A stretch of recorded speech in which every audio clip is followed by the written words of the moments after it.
Hemos programado esta actividad titulada Retos en la investigación en el derecho y la ciencia política por la importancia que tiene el desarrollo de esta temática en los tiempos actuales. Años que se nos vienen ya con solamente el desarrollo de tesis para la sustentación, la obtención del grado de bachiller, para la titulación, artículos científicos para tener mayores puntajes y créditos como investigador, entre otras ventajas. Y la pregunta es, ¿y cómo se hace la tesis? ¿Cómo se hace el artículo de investigación científica? ¿En dónde se publica? ¿Cuáles son las reglas éticas para la publicación de artículos científicos, etcétera? Todos esos temas van a ser abordados en esta mañana. Bien, para inaugurar y dar inicio a este acto, presentamos y escuchamos las palabras de nuestro decano, el doctor Jorge Gutiérrez. Adelante, doctor. Muchas gracias. Muy buenos días, señor doctor Carlos Pérez, decano de investigación, doctor Carlos Enrique Cornejo, jefe del director del departamento de doctor Barco, estimados colegas profesores, estimados alumnos. A mí me parece que este es un evento muy importante y necesario que requerimos para efectos de desarrollar nuestra actividad de investigación. Actualmente la ley universitaria exige necesariamente que se desarrolle en sí esto de la tiene que ser preciso y tiene que ser ético. Y la eticidad no solo va vinculada con las normas del plagio, ¿no?, sino que está vinculada también a otras cuestiones, ¿no? Cuestiones como, por ejemplo, el respetar las colaboraciones, ¿no?, el respetar las asistencias, el promover dentro de la investigación científica a alumnos que ayuden en el procesamiento de datos. Entonces, los criterios de escritura del artículo científico terminan siendo, digamos, bastante esquemáticos. Hay preguntas claves que yo me hago antes de escribir un artículo científico, ¿no? Primero digo, ¿para qué escribo?, ¿no? O ¿para quién quiero escribir?, ¿no? ¿Qué resultado quiero tener yo en mi artículo? ¿Qué es lo que quiero decir? ¿Qué es lo que quiero comunicar? ¿Qué es lo que yo quiero proponer a la comunidad científica? ¿Cómo lo voy a decir?, ¿no? ¿Qué información existe al respecto? ¿Cuál es el formato y la estructura? Y acá hay un tema también bien interesante, ¿no?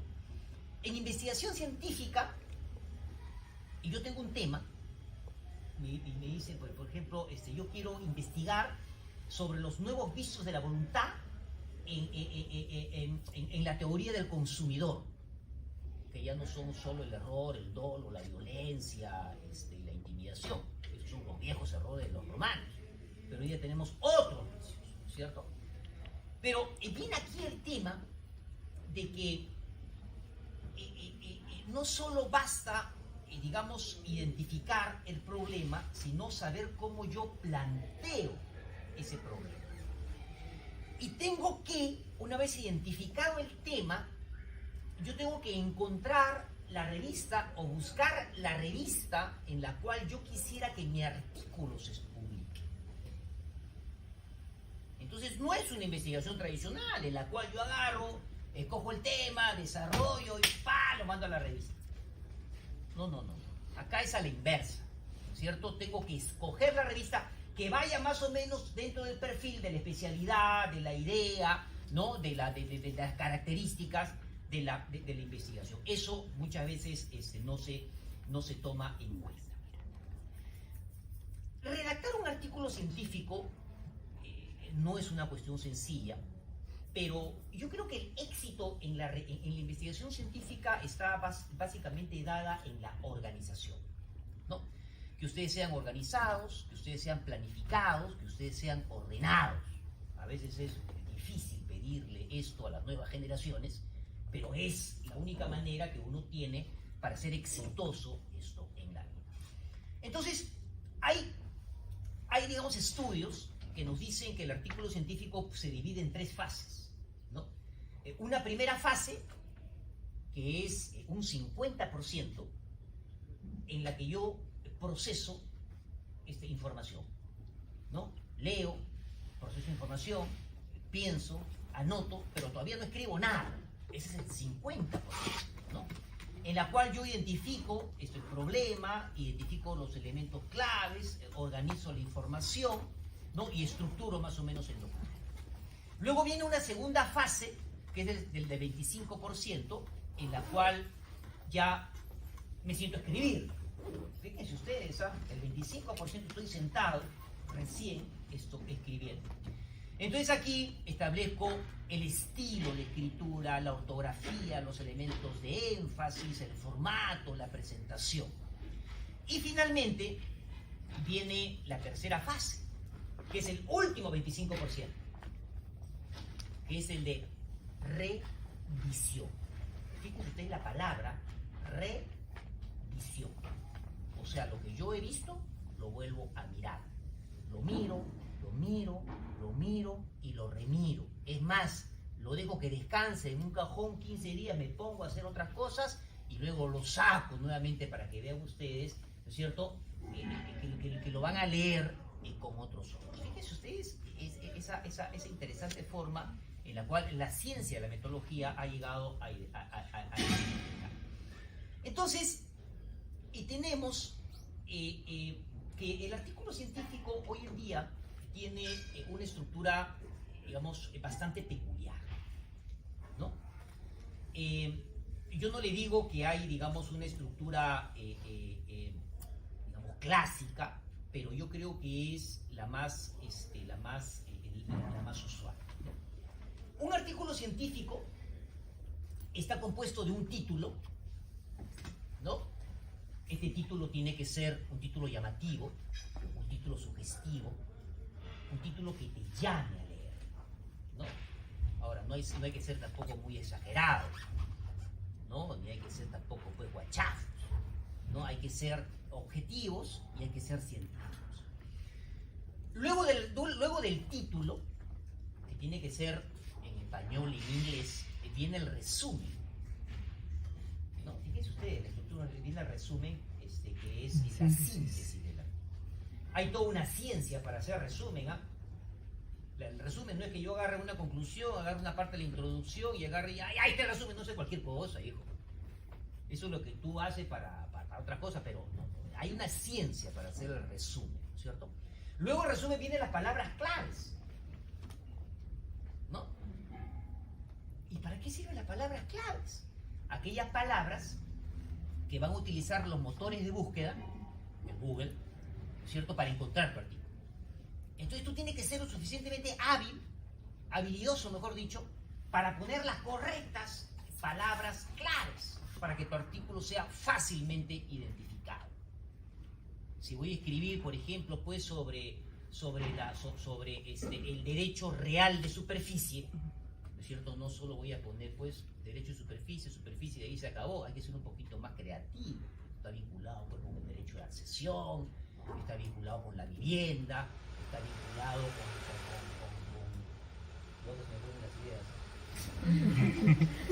entonces, tenemos ahí el resumen y tenemos las palabras claves. El resumen tiene que estar también en inglés. Hay revistas que te piden en inglés y te piden además en francés. Y tú le puedes además agregar otro idioma. Ahora, hay una cosa que nos va a costar hacer y que muchas veces nos va a doler, ¿no es cierto? Las mejores revistas indexadas en Scopus y en Web of Science están en inglés. Así que si ustedes quieren ser citados o tener un nivel de impacto, tienen que escribir y escribir en inglés. El inglés es el latín moderno, ¿no es cierto? No me escucho mi profesor Silva Vallejo. No, pero es la realidad, ¿cierto? No cuesta, ¿no? Las mejores revistas científicas, ¿no? Ahora, hay revistas científicas que no están indexadas, pero que son extraordinarias. Pero lastimosamente no es lo que nos exige ahora la universidad para poder llevar a cabo la investigación. Entonces tenemos el título, tenemos el resumen, tenemos las palabras claves, todo esto en español, inglés o en otro idioma, ¿no? Luego viene la introducción, que hay toda una ciencia para hacer una introducción. Y de ahí vienen los tres grandes cuerpos del artículo científico. Lo que son los métodos y materiales. Ojo, los métodos y materiales es ¿Cómo se hizo la investigación? Tiene que explicar a ustedes la mecánica, cómo ustedes realizaron esto de investigación. Luego vienen los resultados, ¿no? Los resultados que ustedes presentan, ¿no? Lo que han encontrado, lo que han hallado, lo que han descubierto. Algo tienen que haber descubierto, pues, ¿no es cierto? ¿No? Los resultados. Y luego viene el tercer punto, que es la discusión. La discusión. El tema de la discusión es un tema complejo y es el tema más importante porque ahí hago conversar, ¿no? A todos aquellos, digamos, hago conversar y explicar los resultados que yo he obtenido a lo largo de mi investigación. Entonces tenemos métodos y materiales, tenemos resultados, tenemos discusión y luego viene la conclusión. La conclusión también tiene una ciencia. La conclusión no es que yo agarre y comience a leer y comience a marcar amarillo, copy, paste y lo voy a hacer. No, eso no es más. La conclusión o las conclusiones pueden ser una, pueden ser dos, máxima pueden ser tres. Pero no me van a sacar 15 conclusiones. ¿No? Saber distinguir entre lo que es una conclusión y una recomendación. Totalmente distinto. ¿No? Y luego vienen los agradecimientos. En esta vida, me decía mi maestro Carlos Fernández Arego, y que usted tiene que ser agradecido. Usted tiene que ser agradecido, ¿cierto? Entonces tiene que dar las gracias a todas aquellas personas que han colaborado en tu investigación, porque la investigación no la haces sola, o la haces en coautoría, ¿no es cierto? O tienes un jefe de práctica, o tienes un asistente, o tienes un practicante, ¿no? Que va dentro de todo el producto de financiamiento que te da la universidad, pero aparte tienes pues un alumno o una alumna que por ahí te dice, profesor, le he conseguido esto, y se anima, pero claro, no son colaboradores superficiales, ¿no? Entonces, y al final viene lo que es las referencias bibliográficas, ¿no? Hay revistas y hay una gran diferencia entre referencia bibliográfica y bibliografía. Eso ya ustedes lo saben, ¿no? Según las normas APA. Bibliografía es todo lo que yo he leído para investigación. Y la referencia bibliográfica es aquello que yo he leído, pero que he citado. ¿No es cierto? Entonces hay una gran diferencia. La bibliografía es el todo. Y la referencia bibliográfica es solo aquello que me ha permitido a mí esquematizar mi investigación, ¿no? Ahora, dentro del tema de la investigación científica han habido, digamos, muchos temas que se han discutido, ¿no? ¿Cómo podemos hablar de una investigación científica y que los profesores solo sean calificados por su investigación científica, ¿no? Porque debemos nosotros de reconocer que hay profesores que no tienen obra, que hay profesores que no escriben, no porque no quieran, sino porque tienen un ejercicio profesional. Entonces tú no puedes tener el mismo nivel de evaluación de un profesor investigador científico de un profesor que ejerce la profesión. Entonces ahí, por ejemplo, la universidad tiene que tener una clara política de puntaje, ¿no es cierto?, para no hacer prevalecer al profesor investigador versus al profesor que solo se dedica al ejercicio de la profesión. Este es un tema también bastante delicado, ¿no? Porque nosotros debemos de reconocer que hay profesores que no escriben porque no tienen tiempo, que no escriben porque no les gusta, o no escriben porque no les nace escribir, pero son extraordinarios profesionales. ¿Y qué cosas necesitan los chicos? ¿Qué cosas necesitan los alumnos? Los alumnos necesitan esa simbiosis de tener profesores investigadores, pero además de tener profesores, ¿no es cierto?, que ejercen en sí esto, la profesión. Este es un punto en realidad que vale la pena mencionar, porque hoy está muy de moda, por ejemplo, los rankings de los profesores en RENACYT, ¿no?, que es ese sistema de evaluación de los investigadores en CONCITEC, ¿no? Pero hay profesores que no califican para RENACYT, y hay todo un movimiento, ¿no?, de profesores, ¿no?, que quieren justamente, digamos, hacer mucho más ligero, mucho más liviano, ¿no? Mucho más sencillo los procesos de calificación. Y yo siempre digo que eso va a ser bien difícil, porque esa es calificación científica. Y a la calificación científica tú no le puedes bajar los niveles, sino que tiene que ser más exigente en los niveles de calificación de los profesores investigadores. Entonces un tema esencial en el artículo científico está justamente en esta capacidad de concisión, ¿no? de presentación, ¿no? y de argumentación que yo hago de un tema innovador. Los profesores, por ejemplo, estamos siempre muy atentos de los trabajos de los alumnos, ¿no? Y hay alumnos que se les acercan luego de las clases y dicen, profesor, he leído tal cosa, profesor, estoy investigando sobre esto, ¿no? Profesor, he conseguido esto. Pero hay algunos que vienen y me dicen, ¿no? O le dicen a los profesores, profesor, recomiéndeme un tema para investigar. Yo qué puedo recomendar. Es como que usted me diga, pues, profesor, recomiéndeme las características de mi futuro enamorado, es cuestión de gustos, ¿me entiende? ¿No? Yo le puedo decir de que hay temas que son discutibles, yo le puedo decir que hay temas que son de interés, pero yo no le puedo dar específicamente el tema, porque el tema tiene que nacerle al estudiante, el tema tiene que nacerle al profesor, a punto tal que el profesor y que el alumno se sientan enamorados, motivados, ¿no? Apresados por ese tema, que duerman y que sueñen con ese tema. Esa es la única manera de hacer investigación científica. Por eso yo le decía que hay un interés primario y hay un interés secundario. Yo investigo porque la universidad me manda, bueno, ya, y lo hago, ¿cierto? Será buena, será mala, pero finalmente cumplo con mi universidad. Pero hay otro tipo de investigación que yo la hago porque me nace. Así la universidad me lo reconozca o no me lo reconozca, pero la hago, porque la hago con pasión. Entonces ahí está, queridos amigos, el éxito de la investigación científica. ¿Qué pasa ahora con las revistas? ¿Qué pasa con las revistas? Yo creo que acá este es un tema que tenemos que reflexionar mucho, ¿no? Hay revistas de alumnos y hay revistas institucionales, ¿no? Estas revistas de alumnos y revistas institucionales, la gran mayoría están digamos, teniendo este proceso de revisión, de calificación y de indexación, ¿no? Y los procesos de indexación no son otra cosa que mecanismos a través de los cuales, ¿no? se van dando, digamos, formatos para que las revistas los cumplan.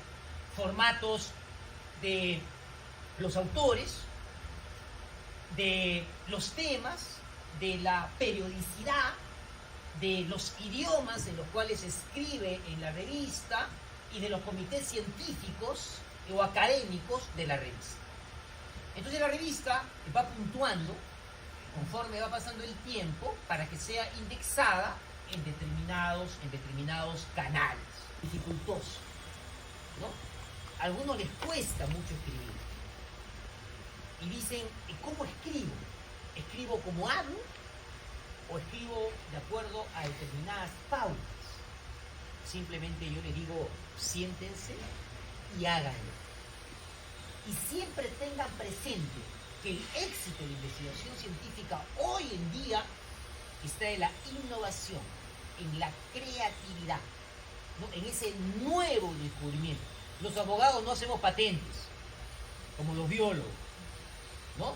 Por eso somos reducidos, pues, el grupo de investigadores en Concitec, en Renacir, y que somos abogados, porque los procesos de puntuación de un abogado frente a un biólogo, el biólogo pues le saca pues ¿no? de lejos la ventaja, ¿no? Entonces, yo no digo que eso es injusto, que sea justo, pero sí, el día que investiguen ustedes, hágalo sobre un tema, ¿no? que genere un aporte y que genera una nueva manera de pensar, de entender y de promocionar el documento.